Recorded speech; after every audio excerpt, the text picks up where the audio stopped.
দেখেন এই বাংলাদেশের মধ্যে কি সরকার বলবো আমি, নবনির্বাচিত সরকার নাকি বলবো নতুন সরকার, উনি কথাই তো বলা শেখে নেই এখন পর্যন্ত যা দেখতেছি। কি যেন বলল, কিনে স্কুল, কি যেন স্কুলের কথা বলল,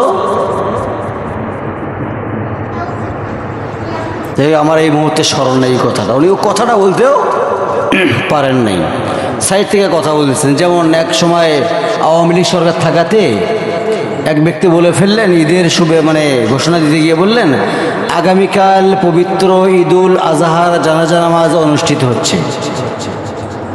কথাটা এমন হচ্ছে ভাই। প্রাথমিক সরকারি প্রাথমিক শিক্ষা প্রতিষ্ঠানের কথা বলেছিলেন, ওভাবে কথাটা বলা হয়নি ওনার। ওই মুহূর্তে মানুষের ভুল হয় না। আমি এতগুলো কথা বললাম, আমার এই এতগুলো কথার মধ্যে দুই একটা কথা কি ভুল হয় নাই? অবশ্যই হয়েছে। তাই বলে কি আমি স্বীকার করবো না আমার ভুল হয় নাই?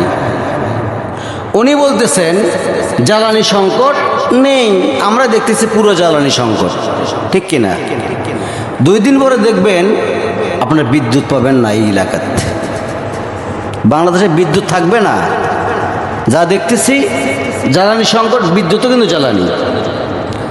তা আমি এখন সাজেস্ট করবো একটাই, সেটা হচ্ছে আমি বিরুদ্ধে কথা বলতেছি না, কারণ এই সরকার সব কিছু মেনটেন করতে পারতেছে না, বুঝছেন? ওই যেমন ওই যে হাসিনার মাথার উপরে ভূত চাপছিল, এই নতুন আসা মাত্রই এনার উপরেও কিছু ভূত চাপিয়ে ধরছে, কিন্তু সাবধান। আমি একটু অসুস্থ, বুঝছেন, বুক জাম, প্রচুর জাম। তো আমাদের সতর্ক হতে হবে, যদি বাজার আপনাদের বাড়িতে না থাকে দ্রুত বাজারটা করে নেন। কি বলেন? বাজারটা মধ্যমুখী হচ্ছে, কিন্তু যতই দিন যাচ্ছে ততই বেগুন 100 টাকা লাগছে, এখন 70 থেকে 100 টাকা লাগছে। পটল 100 টাকা না 120 টাকা। খাবেন কি? খাওয়ার অপশন নাই।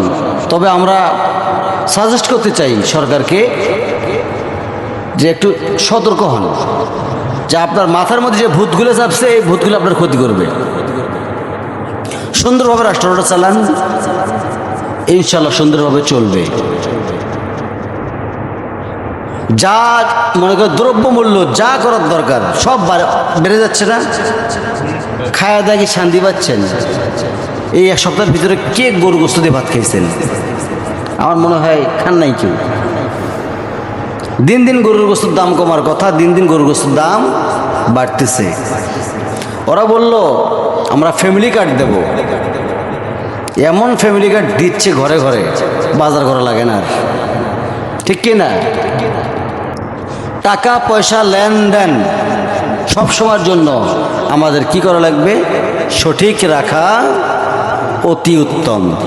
যদি আমরা টাকা পয়সা যা আছে 1 টাকা ধার করে ফেলছি, চাওয়ার আগেই দেওয়ার চেষ্টা করবে ইনশাআল্লাহ। তার কারণ কখন মরে যাই কোনো গ্যারান্টি নাই। 1 সেকেন্ড আগেও মৃত্যু হবে না, 1 সেকেন্ড পরেও মৃত্যু হবে না। সময় মতোই তার মৃত্যু হয়ে যাবে। আমার ভাইরা, সময় যেহেতু অল্প, আমি 2 একটা কথা বলে শেষ করে দিচ্ছি। সেই কথাগুলো হচ্ছে, তওবার সময় কয়টা বললাম? হবে না, হবে না, হবে হবে না, হবে না, হবে না। কোন কোন সময়? একটা সময় হচ্ছে যখন এই মুহূর্তে হয় না কেন, আমি এখানে কথা বলতে বয়ান করতেই আল্লাহ তাআলার অর্ডারে মালাকুল মউত আজরাইল আমার দরবারে এসে হাজির হয় না কেন? কোনো গ্যারান্টি আছে? আমি এখান থেকে ঘর থেকে বের হতে পারবো? কোনো গ্যারান্টি আছে?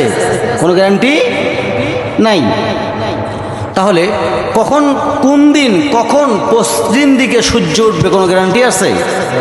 কোনো গ্যারান্টি নেই। তাহলে আমার দায়িত্ব এখনই তওবা করা, খারাপ কাজ করছি আমাকে ফিরে আসতে হবে, ঠিক কিনা? সুদ খাইছি এতদিন আর খাবো না, ঘুষ খাইছি এতদিন এখন আর খাবো না।